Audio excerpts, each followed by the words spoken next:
c'est Gims. Je vous donne rendez-vous le 6 novembre à ATL Atlanta pour un show exceptionnel. Let's go.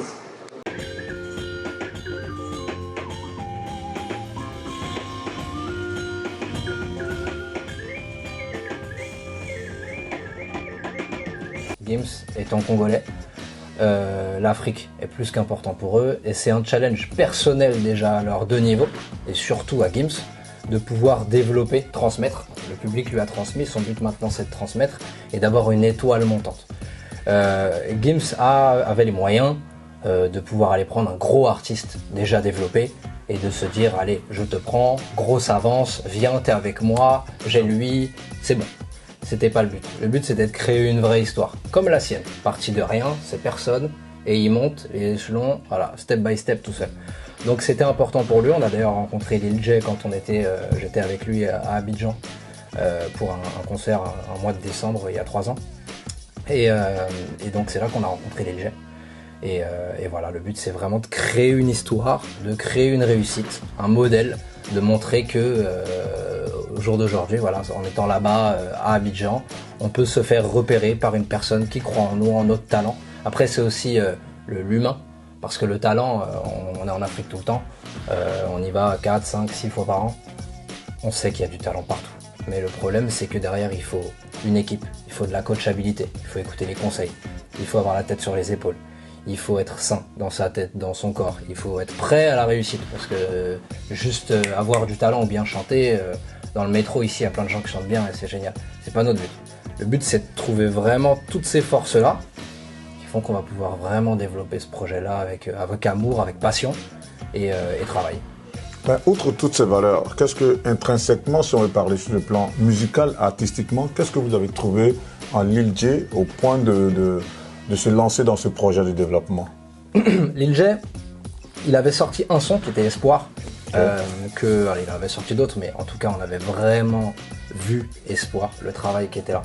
Ce qu'on a aimé dans Espoir, dans son premier clip, c'est que c'était du naturel. C'était quelqu'un qui était, comme on dit, nature peinture. Il était il était assis sur une petite marche avec une petite guitare, avec ses sandales. C'était quelqu'un du peuple. On voulait pas quelqu'un qui arrive 38 bling bling et qui montre déjà qu'il a réussi. On voulait pas ça, on voulait quelqu'un de naturel, quelqu'un de vrai, quelqu'un avec lequel on avait vraiment la possibilité d'évoluer. Après au niveau de Lil J, ce qui est intéressant avec lui, c'est son empreinte vocale. Bien chanter c'est bien, mais c'est pas suffisant. Il faut pouvoir reconnaître l'artiste. Et ce qui est bien avec Lil J, c'est qu'il a un grain, il a quelque chose qui lui a été donné. Et qu'il a travaillé derrière, qu'il a su travailler, parce qu'avoir un don du ciel c'est très bien, mais derrière il faut le travailler, si on ne l'utilise pas ça se perd.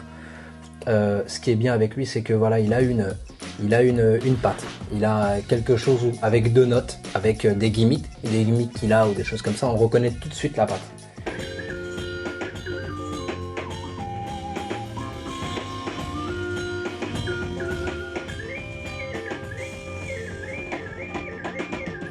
Et c'est ça qui est intéressant chez un artiste. Voilà. Outre mesure, il avait aussi un entourage qui est plus qu'important pour nous. Avec Nesmond, sa manageuse qui était à côté de lui, qui est déjà du métier, donc qui connaît, qui est déjà tombé dans les trous, donc qui peut lui permettre de les éviter un petit peu. On gagnait du temps et on gagnait en confiance. Donc on a créé ces relations avec cette personne-là aussi. Et à côté de ça, il avait l'attitude. Ça veut dire qu'il est calme. Quand on fait des calls tous les jours, il est à l'heure, il décroche, il est concentré, il écoute les conseils. Si vous pensez ça, on le fait. Si vous voulez ça, on le fait. Il va de l'avant. Et il est travailleur. Quand on l'appelle, il est en studio, il envoie des sons, il envoie des trucs, il propose des choses. J'ai pensé à ça, j'aimerais... Il est force de proposition, il est proactif. Il attend pas qu'on lui demande de faire quelque chose, parfois il propose aussi. Et c'est ça qui est bien, on avance beaucoup plus vite comme ça. Donc c'est un tout. C'est un tout. C'est pas qu'une voix, c'est pas qu'un talent, c'est pas qu'un entourage, c'est un petit peu de tout. Il avait la recette.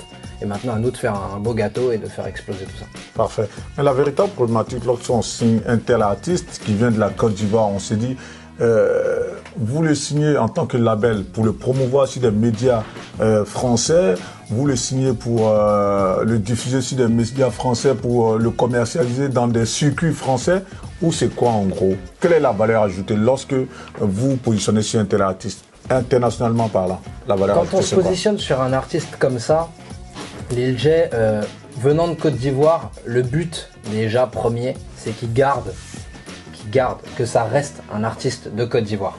C'est vraiment essentiel que ça reste un artiste de Côte d'Ivoire. Il a la force de l'Afrique, quand on est porteur de cette force-là, c'est quelque chose qui amène de la lumière, qui amène du soleil, qui amène une atmosphère, qui amène quelque chose de nouveau ici, on en a besoin. On voit déjà au niveau musical, dans toutes les playlists qu'on écoute, dans les concerts, à la clôture de la Coupe du Monde, dans un stade au Qatar, on entend que les musiques qui résonnent, c'est Rema, c'est du Burna Boy. On voit que les plus gros festivals aujourd'hui, c'est du Afro Nation, c'est des choses comme ça dont tout le monde parle. On sait que la musique africaine a un poids immense, et de plus en plus. Plus on avance, plus on voit que cette musique, voilà, c'était l'Afrique de l'Est et l'Afrique de l'Ouest, beaucoup le Nigeria avec Burna, Wizkid, Rema, beaucoup de gros artistes, il y a Oxlade qui font des gros tubes. Mais la Côte d'Ivoire aussi, il y en a. Alors il y a DJ Arafat, paix à son âme, et plein d'autres artistes aussi qui viennent de Côte d'Ivoire. On sait que c'est un vivier, un fief avec beaucoup de talent. Le but, c'est pas que de faire de la promotion de Lil J en Côte d'Ivoire, mais c'est de ne pas l'oublier. Et le but, c'est pas que de le faire ici, mais c'est de ne pas l'oublier. C'est de trouver un juste milieu, quelque chose où on puisse montrer qu'il est de là-bas, qu'il reste fier de ses origines. On l'appelle le Baoulé, ça va rester. Il sera jamais Lil J, le français. Ici, machin. Non. Mais est-ce qu'il pourrait se voir diffuser un jour sur Énergie ou bien sur Skyrock? Bien évidemment. C'est le but des collaborations qu'on est en train de mettre en place aussi. La collaboration avec Joey Doit Filet qui est arrivée, d'autres collaborations qui vont être présentées dans l'album. Donc c'est des collaborations qui sont faites justement pour qu'il puisse y avoir des liens artistiques qui se créent entre cet artiste qui vient de Côte d'Ivoire et des artistes qui sont plus écoutés. Joey Doit Filet a fait son zénith ici, full, 6-7 000 personnes full. Il vient d'annoncer Bercy, c'est quasiment full.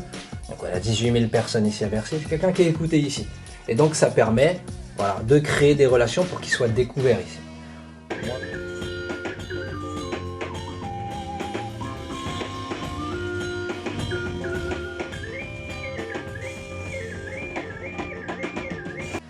Moi, quand je vais à Abidjan le voir, je vois quand on va se poser à l'hôtel, il y a 20 photos en 1 heure.